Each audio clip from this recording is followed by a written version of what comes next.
my name is Tori, this is Nov Life, and welcome back to my channel. Today I have the end of the year book tag to share with you. This one has 22 questions, which is actually a lot of questions for a book tag, so I'm going to try and go through them pretty quickly. Listen, I've read over 200 books so far this year, so narrowing down to only one answer, one book for each of these answers is kind of hard. I will be posting my top books of the year later this week. I think on the 29th, if I'm not mistaken. Some of these answers will lead you to what my top books of the year are going to be, just because there's going to be crossover, of course. So let's go ahead and jump into the first question, but it's actually a juicy one. So the first question is a most disappointing read of the year. I actually have three that immediately came to mind. I do have some of these books physically. I thought it would just be easier to just put the pictures of the books up. So Iron Flame by Rebecca Yarros. I do have a reading vlog on this where I don't really talk about spoilers. I read it pretty quickly when it came out. I gave this book 3.5 stars. I was just let down. Compared to Fourth Wing, where we jump into the action, we jump into the fantasy world, we're literally just head first, let's go. Iron Flame kind of took a step back from that, where we go backwards. I was kind of disappointed in that, but I mean, will I still read the next book in the series? Yes, because I'm now invested, but I did want more. The first 300 pages were the biggest disappointment. And then I was even more confused by the last 300 pages. So I definitely have a lot more questions than when I started the book. Another book that was disappointing to me is A Fall of Wrath and Ruin by JLA. I'm a huge JLA fan, and I was kind of disappointed that this one was now an adult fantasy, but I felt like it was just lacking. I just felt like it was just like every adult fantasy romance out there, so I was a little disappointed in it. And then Hopeless by Elsie Silver, only because every single other book in this series was a 5-star read for me. And then we get to Hopeless, which is supposed to be an end of an era. It's supposed to be great and amazing. Beau's story was kind of built up from, I think, the second or third book in the series. So I was very excited for him. But then it wasn't actually his book. It was our female characters, Bailey's book, which I didn't really mind. But I was let down because throughout the whole series, you're kind of built up with all of this, Beau, this, Beau, that. Beau is so troubled. He's so tortured. But then you get to his book, he's not actually. So it was kind of a little bit of a letdown for me. But those are three that I can think of right off the top of my head. The second question is Underdog of the Year. So in my point of view, underdog means underrated, needs more attention. And on BookTube, I want more people to read Unsteady by Peyton Corinne, because a lot of people love Binding and Keeping 13. A lot of people read that this year by Chloe Walsh, and I think that if you've loved that book, you're going to love Unsteady by Peyton Corinne, because one, it's half the length of one of the first books. It's a 300-page book. It's a hockey romance, and it follows two characters that are both absolutely amazing. It gives all the emotions that Binding and Keeping 13 does, but I think more people need to read that book. And I want more people to understand why Peyton Corinne is an amazing debut author. So a book that was overhyped. So I would say Iron Flame. We had all these midnight parties, and I don't remember the last time there was a book that had midnight parties like that. Maybe Harry Potter? Twilight, maybe? I don't even know. So yeah, Iron Flame was a book that was hyped up that did not need to be hyped up. The Graham Effect, while that was a good book, I think that it was overhyped. Yeah, I really think it was overhyped. I didn't think it needed that much hype. I do understand why, because it's compared to The Deal, but it's a separate book, so it was a good book. It just wasn't oh my god, the best thing I've ever read. You know what I mean? Those are two that I think were overhyped, just right off the bat, that I can think of. Question number 4 is favorite book couple of the year. Joey and Aoife from Saving Six and Redeeming Six by Chloe Walsh. I will tell you, these two books are two of my top books of the year. They take the number 1 and number 2 spot for top books of the year. The whole Boys of Tommen series, really. But if I had to choose one couple, Joey and Aoife, because while those books are thick, they go through it. You really see them go through life as a couple. And it's very realistic. People really do go through this. And so a lot of people read romance to read things that they would never experience in real life. But Joey and Aoife go through things that a lot of couples do go through, especially from a young age. So the first book is them when they're in school, middle school, high school, and stuff like that. And the second book really dives into as they get older, where he's 18, 19 years old. So I love those two so much. I will ride or die for that couple. They deserve each other, but they have this love and admiration for each other that is what I strive to have in my marriage. So yeah, it's just amazing. I love them so much. Now, question number 5 is favorite main character of the year. So I have a couple that I've read this year. So Dominic from King of Greed, because I feel he doesn't get enough love, because he's the one who caused marriage in King of Greed to end. But he also redeemed himself a lot, and I really love him. So he's a character that I really loved his journey and his growth. Violet, I love a Violet from Fourth Wing because I relate to her with her chronic pain and her chronic illness that she has. I really love her and how she doesn't ever give up. Like, she strives and she goes for it, and she is not gonna like think like, oh, I can't do that because I'm too weak. Like, she's gonna do whatever she puts her mind to. And also Joey from Saving and Redeeming Six, just because I see a piece of myself in him, and that like makes me want to give him a big hug. And he's just like, they're just some of my favorite characters that I've read this year. So question number 6 is a book that surprised you. So I actually have 2 books. One is a fanfic, and that's Manacled by Sin Lin Yu. So a lot of my friends were talking about Manacled last year, and I was like, fan fiction? Like, I didn't even read Harry Potter. So like, I don't even know besides Draco. Like, I know Draco, I know Harry Potter, I know Hermione, you know, I know the main characters because I did watch some of the movies. Like, I never read the book, so like, I don't really know anything about the world or anything like that. But a lot of my friends were telling me, still read it, you're gonna love it, you're gonna love it. And I thought, all right, let's give it a try. That book really took a toll on me. I was in a slump for about 2 months after I read that book. And not in like a slump where I couldn't read anything, it's just that things were not as good that I was reading. Like, nothing compared to that. So that's one that took me by surprise, as well as Divine Rivals by Rebecca Ross, because I just heard some bad things and I've heard some good things, and I was like, I really don't know where I fit into that. And I absolutely love that book. That was a beautiful book. Her writing is very lyrical and poetic and just beautiful to read, and it really sucks you in. It makes you feel like you're living the story that the character that she's telling and living with these characters. So those 2 definitely surprised me for sure. Question number 7 is our new favorite author you discovered in 2023. I mean, Chloe Walsh. I do have a video that I posted last week of all the new authors that I discovered this year, and I'll link that in the cards. Some are debut authors that released this year, so they're literally new authors to everyone. Some authors I've discovered this year, but Chloe Walsh is one that has been publishing for years and years, and I read her books this year for the first time, and she's someone that I will literally read every single thing that woman writes. Everything I will read because I love it so much. Question number 8 is the happiest book you've read this year. So I think of like happiest as like gives me like the giddy feeling inside and just makes me realize why I love reading. So I could say that about a lot of books, but I wanted to change up my answers, okay? So one book that made me happy this year was Happy Place by Emily Henry, because once again, you are supposed to go to this place for these group of friends that is supposed to be happy.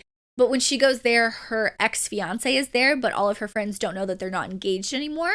So it's this happy place kind of that she's put into this really bad situation, you know, where she's supposed to put on this like fake happy smile. It all works out in the end, but I did like that. I did like that book. I actually really enjoyed it. I know a lot of people didn't, but I enjoyed that book. Another book that just like made me so giddy and happy was Scoring the Player by Rebecca Genchak. So this one is it's a contemporary romance where our main male character is like a super popular jock. He's like the QB of the football team. But our female character is a wallflower. It's third book in the Campus Wallflower series. She's just super shy. She gets like all choked up when she's trying to talk to any guy, really.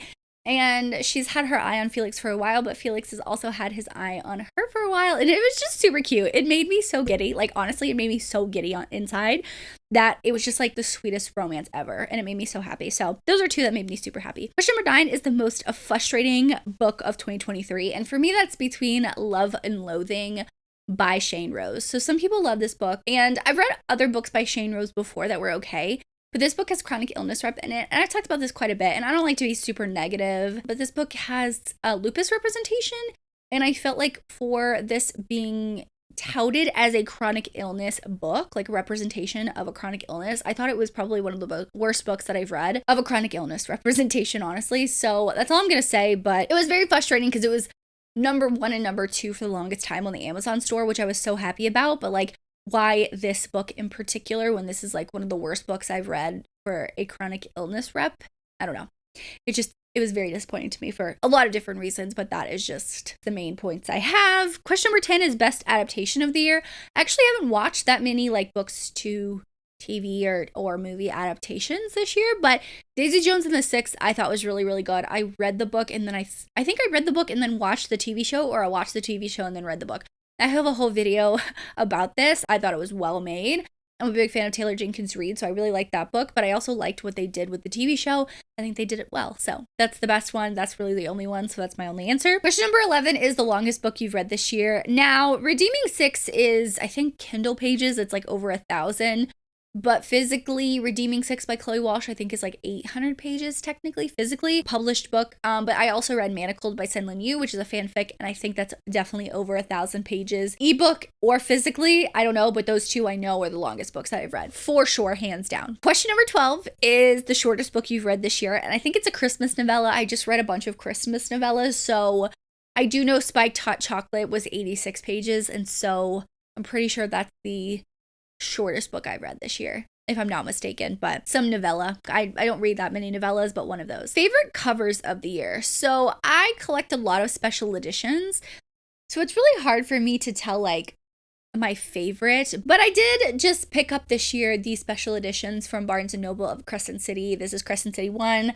I just reread this book and I think this is stunning. So the special edition original hardbacks have this on the end pages. So I wanted to annotate this book and I bought this along with the second book. So it's blue, but those two are some of my favorites. I have this one by Casey McQuiston. So it's One Last Stop. I found that during Black Friday. I didn't even know that was a thing, but it's pink sprayed edges. So those two are some of my favorites that I've gotten this year. So that's a special edition. That's special edition, but whatever. Those are two of my favorites. Now, question number 14 is a book you can't stop thinking about. Redeeming Six by Chloe Walsh. Like I said, that's literally my favorite book of the year is Redeeming Six. But you can't read it as standalone. You have to read the whole series. So it's hard for me to recommend. But Redeeming Six, Manacled, Divine Rivals, actually, I can't stop thinking about because Ruthless Vows is coming out, I think on the 26th, the day that this is going up. If I'm not mistaken, this video is going up. Just some of those like super heavy books that I feel really connected to that I've loved. Question number 15 is cringiest book you've read this year. I think it's The Pucking Wrong Number or The Wrong Pucking Number. So at first I was like, ooh, a hockey romance. It's supposed to be a little bit darker. Like I'm very intrigued, right? This book got so crazy. Like it was too much. It was everything in the kitchen sink in this book. Everything in the kitchen sink. And I was like, no, thank you. No, I read it. I was like, this is awful. I think I gave it 1 or 2 stars. It was so bad, so cringy. Stalker and psychopath, but like alpha hole. It was just a mess. It was honestly a mess. Question number 16 is an unpopular book that you've loved. My Dark Romeo. So My Dark Romeo is by LJ Shen and Parker S. Huntington. And a lot of people hated that book. Like a lot of people thought it was bananas. It was over the top. It was cringeworthy. And I don't know, maybe I read it and I like lowered my expectations, but I had a good time with that book. I do recognize that some of it is not for everyone in there. And a lot of people have their own opinions on it. And that's totally okay. But yeah, that's an unpopular book that I actually really like. So question number 17 is highest and lowest rated books on Goodreads. I don't really know how to check that. I will add it in a pinned comment if someone can walk me through how to look at that. Favorite quote of the year. I have so many. Literally, I have so many quotes. Light It Up by is in Crescent City. Because I just reread this. I know it's like an older one, but my friends are with me and I'm not afraid. Like if you know, you know. But some of the quotes, I have a lot of quotes that I love, but some that just don't stick with, like some stick with me, some don't. I do have like a whole highlights thing. I always post all of my quotes that I have on my Goodreads, so you can go check it out. It's always in the description box below, but Light It Up, my friends are with me and I'm not afraid. It gets me every time, every single time. Question number 19 is book with the most unique concept, and that's Butcher and Blackbird by Brid Weaver. So this book is 2 serial killers, but they're like serial killer vigilantes where they are going out to kill other serial killers, like who are killing a lot of people and just do bad things. And they meet because they're both going after the same person, but she already kills that guy and she's like locked in a cage because he put her in anyway. They find each other and like they have this really unique romance. The humor was amazing. It's my humor. It's very dark humor. It's not a rom-com, but it's very dark humor and I loved it. It was so unique. And I don't know, I just really loved it. Question number 20 is book you read that you would reread. So I've reread Binding and Keeping 13 by Chloe Walsh already. I am taking the last week of the year to reread Saving and Redeeming Six just because those are 2 of my favorite books of the year. So definitely those. Magnolia Parks, I want to reread Long Way Home before Into the Dark comes out in February, if I'm not mistaken. So definitely those 2. I'd reread Manacled. I'd reread Divine Rivals, Crescent City. Yeah, those are just books I can think of off the top of my head that I would love to reread. Question 21 is reading goal and reflection for 2023 and then your 2024 reading goal. So my reading goal for 2023 was 250 books and I I'm barely gonna make it. Like if I didn't read some Christmas novellas, I wasn't gonna make it. So for 2024, I'm probably going to cap that at 200 just because I haven't been reading that much, but I have been liking everything that I'm reading. But in 2024, which I think is question number 22, after 2023 reading,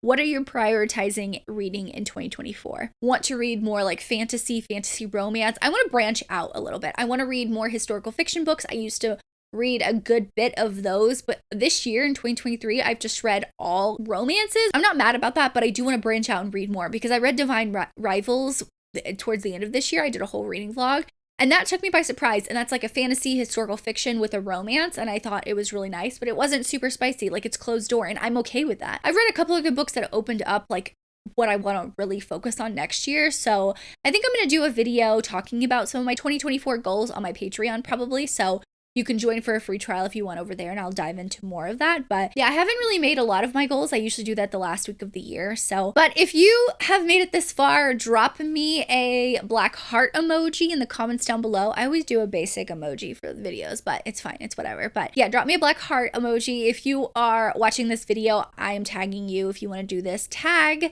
do it. I want to see everyone's answers, but this was actually fun to do. I had to think about some of these books, but thank you so much for watching. Make sure you like and subscribe for more content from me.